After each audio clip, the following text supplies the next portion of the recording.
अगर आप इसको रोक नहीं सकते, आप अमेरिका की गुलामी करके किसी की जंग में जाके हमारे खून का सौदा कर चुके हैं, तो इतने बेशर्म क्यों बनते हैं? हमें तो अपनी लाशें निकालने का वक्त देते, हमें तो इतना टाइम देते कि हम अपने प्यारों को दफना देते।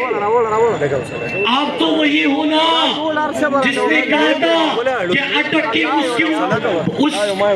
के उसके पार जितने हमले करने करो, अटक के इस पार मत आओ। क्यों? आपके खून का रंग लाल है और हमारे खून का रंग ही बदला हुआ है। क्यों इतना जुल्म करते हैं? मेरे पाकिस्तानियों, यहाँ पे बात खत्म नहीं होती, उसके बाद ट्वीट पे ट्वीट शुरू हो जाते हैं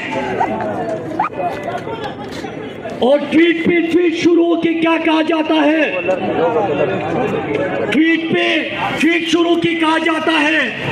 मैं सवाल करता हूं कि जून में जब पहला सरहद पार लोग आए तो हमने सवाल उठाया कि ये लोग कहां से आए। 5 सवाल पूछते हैं हमारे पुख्तून। पहला सवाल ये कि जब सरहद पे बाढ़ लग चुकी है तो लोग कहां से आए? ये सवाल आपका है, आपका सवाल है। जब हमारे 80,000 लोग शहीद हो चुके, अमन आ चुका है, तो फिर क्यों ये बदअमनी आ गई है? क्या आपका ये सवाल है? हमारे 7,000 सिक्योरिटी फोर्सेस के जवान, हमारे हर घर से जनाजा निकला। इसमें एनपी के भी लोग हैं, पीटीआई के भी लोग हैं, जेयूआई के भी लोग हैं, मुस्लिम लीग के भी लोग हैं, अचकजई के पार्टी के भी लोग हैं, दूसरे पार्टी के भी लोग हैं, पीपल पार्टी के भी लोग हैं। जनाजा उठता है तो सबके घर से उठता है, तो फिर क्यों ये आग हमारे घरों में वापस लाई जा रही है? क्या आपका ये सवाल है? तो मेरे पाकिस्तानियों, हम यहाँ पे क्यों खड़े हैं? हम इसलिए खड़े हैं, मलाकन डिवीजन में जब जून में ये गेम शुरू की गई तो आपको पता है हमने क्या किया? आपकी तरह हम सड़कों पे निकले थे। जब हमें पता चला कि कोई हमारा साथ देने वाला नहीं है, कोई हमारी फरियाद सुनने वाला नहीं है, बंद कमरों में फैसले हो चुके हैं, तो हमने क्या किया? हमने लोगों को मोबिलाइज किया, लोगों को कहा कि सियासत से बालातर होकर अपने अमन के लिए निकलो। क्यों मेरे पाकिस्तानियों? जब जनाजा उठेगा तो सिर्फ मुराद के घर से नहीं उठेगा, आपके घर से भी उठेगा। अल्लाह ना करे अगर बेघर होंगे तो सिर्फ पीटीआई वाले नहीं होंगे, उन कैंपों में एलपीपी के भी लोग होंगे, मुस्लिम लीग के भी लोग होंगे, जेयूआई के भी लोग होंगे, पीपल्स पार्टी के भी लोग होंगे। तो क्यों कैंपों में जाए? मुझे याद है जब 2004 में पहला वजीरिस्तान में ऑपरेशन हुआ, हमने कहा था कि मत करो अमेरिका के कहने पे अपने लोगों के ऊपर बमबारी, फिर ड्रोन हमले शुरू हुए। तो आप जरा याद करें जब कैंपों में लोग गए मेरे पाकिस्तानियों, और हम यूनिवर्सिटी से कैंपों में जाते थे, दिल दुखता था।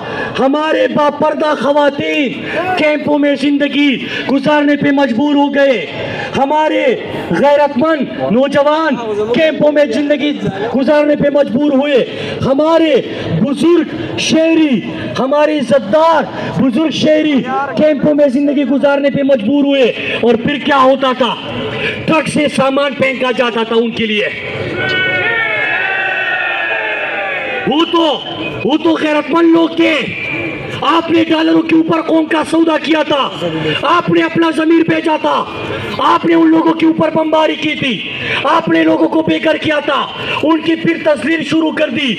मुझे याद है मेरे पाकिस्तानियों, याद इसलिए करा रहा हूँ, पाकिस्तानियों आप सुनिए, याद इसलिए करा रहा हूँ कि जब हम कैंपों में जाते थे, छोटे छोटे बच्चे होते थे, 5 साल के, 6 साल के, हम उनको कागज देते थे कि इसके ऊपर ड्राइंग बनाओ। दिल दुखता था जब वो ड्राइंग बनाते थे उसमें एक वर्दी वाला होता था, दूसरा दाढ़ी वाला होता था। उनके ज़हन पे क्या आप छोड़ के जा रहे हो? जब वो ड्राइंग बनाते थे तो ऊपर से शेलिंग वाले हेलीकॉप्टर बनाते थे, ड्रोन बनाते थे। आपने हमारे नस्लों को तबाह किया।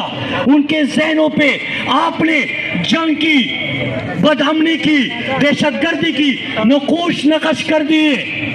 लेकिन आज जब हम 20 साल बाद अमन हासिल कर चुके हैं तो याद रखो, आज का पुख्तनख्वा तरक्की याफ्ता पुख्तनख्वा है। आज का पुख्तनख्वा पुरअमन पुख्तनख्वा है। आज का पुख्तनख्वा तरक्की चाहता है, खुशहाली चाहता है। आप कहते हो ना पुख्तनों ने कुर्बानी दी, एक दिन ये बात करते हैं कि कश्मीर हमारे लिए आज़ाद किया, हमारे लिए ये किया, वो किया, बस बहुत हो गया।